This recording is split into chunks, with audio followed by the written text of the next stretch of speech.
Charlie Billow, I think that's how you say it, is just a phenomenal analyst. He puts out some really good stuff. If you aren't familiar with him or you're not following him, just pay attention to a few things he puts out. Really good, detailed information. This chart here is such a ticking time bomb for what the national debt is doing, and really the case to be made for a hard currency, whether it's gold, silver, or Bitcoin.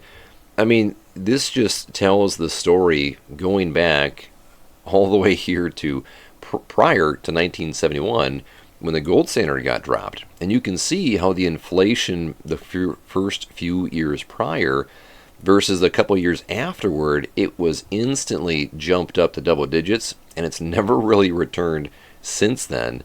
If you look now in the last couple of years, 2020, 2024, 2021, I mean, it's been over 100% debt to GDP for a while now, and it's continuing.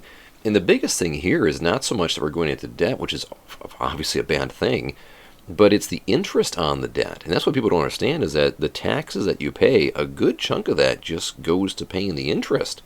So if it never gets paid off, you're still paying interest to these banks on the tax that is collected. So at some point, someone's going to have to pay off this debt, or at some point it just gets worse and worse and worse, and then the whole system gets into some sort of a reset because it's unsustainable. Another graph that he put out the other day is that the Fed's balance sheet is now at its lowest level since May 2020, down $2 trillion from 2022. And if you look at this, now some would argue that when the money supply drops so significantly here, the most obvious graph that people will use is the Great Depression, where the money supply absolutely dried up, and you basically couldn't find money for normal operations during the Great Depression. That was one of the biggest reasons for it.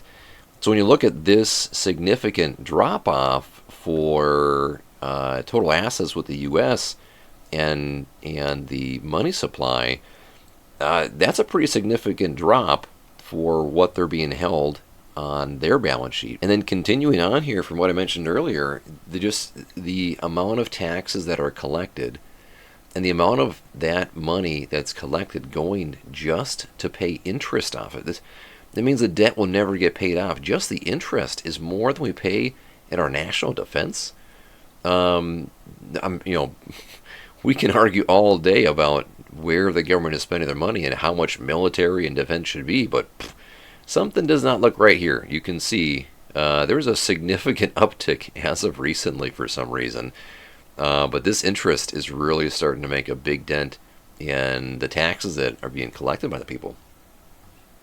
Let me know your thoughts in the comment section below, and is this as bad as I think it might be, or is it just not a big deal and it's all just a myth like some politicians would say? Let me know in the comment section below. See you next time.